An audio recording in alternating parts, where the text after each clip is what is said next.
There's one thing about Zakir Naik that makes people really think that he knows what he's talking about, and that's when he's able to share facts randomly and very quickly from the top of his head in such a manner that makes you think, wow, he is a really intelligent man.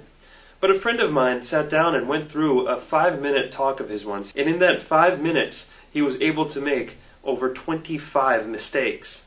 Charles Darwin went on an island by the name of Calotropis. There is no such island as the Calotropis Islands anywhere. It was actually the Galapagos Islands that Darwin visited, where he found finches. And there he found birds pecking at niches.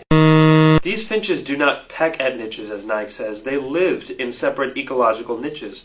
Depending upon the ecological niches they pecked, the beak kept on becoming long and short. The differences Darwin observed between these finches were far more than simply beak length.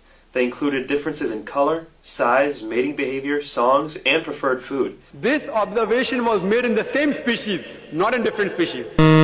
Darwin's observations of varying beaks were made on 14 different species of finches, not just one, as Dr. Naik claims.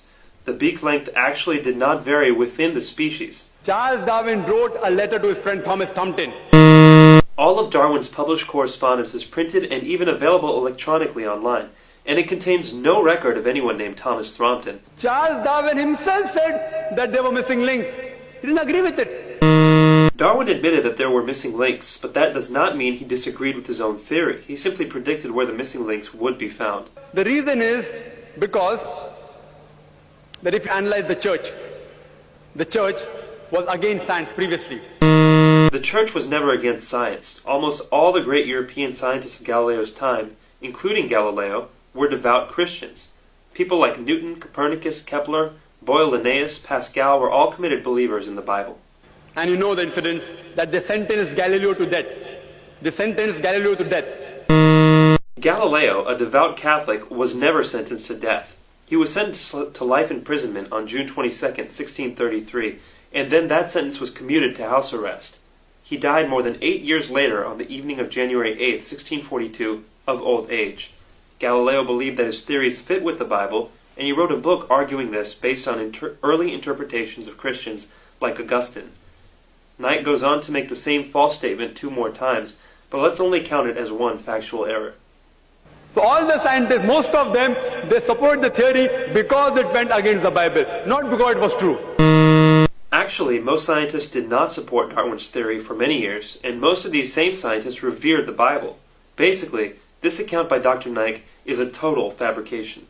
All the sages, you see, there were 4 hominids. Everything Dr. Naik says here is wrong. There is no such word as hominids. He must mean hominids. Science tells us there are 4 hominids. There are not a mere 4 hominids. There are at least 14. First is Lucy, along with its guide, the Australopithecus. There is no such hominid as Dasnopithecus.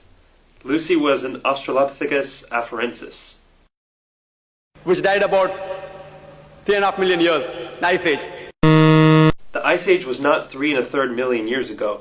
It was between 1.6 million years and 10,000 years ago. Then next came the Homo sapiens, who died about 500,000 years ago.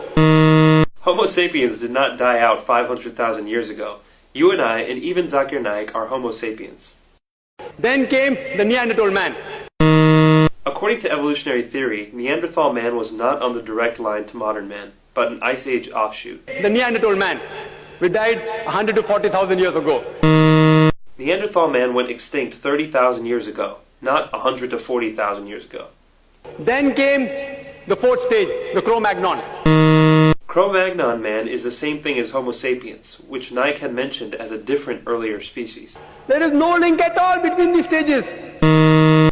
Actually, evolutionary biologists have found many examples of what they claim to be links between these stages. For example, Homo habilis, Homo ergaster, and Homo heidelbergensis. If you know of Sir Albert Georgi, who got the Nobel Prize for inventing the vitamin C. Georgi didn't invent vitamin C, he discovered it. Vitamin C is a naturally occurring substance that doesn't need to be invented. He wrote a book, The Crazy Ape and Man, against Darwin's theory. Albert said Georgi's book was not called The Crazy Ape and Man, but simply The Crazy Ape, and it was not a refutation of evolution, but a sociological commentary. If you know about Rupert Stalbert, this person wrote a new theory of evolution against Darwin's theory. Who is Rupert Stalbert? I can find no trace of anybody with that name. From the apes. If you know of Sir Frank Salisbury, you are the biologist. Naik quotes one unknown person after another. Who is Sir Frank Salisbury? Again, vigorous searching can find no trace of anybody with that name. But to give Naik the benefit of the doubt, this will not be counted as a factual error.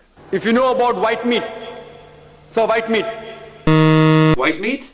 Who is Sir White meat? For the fourth time, no trace can be found of anybody with this name. At lower levels, an amoeba, at lower species level, amoeba can change to paramecia. There is no such thing as paramecia. Perhaps he means paramecium.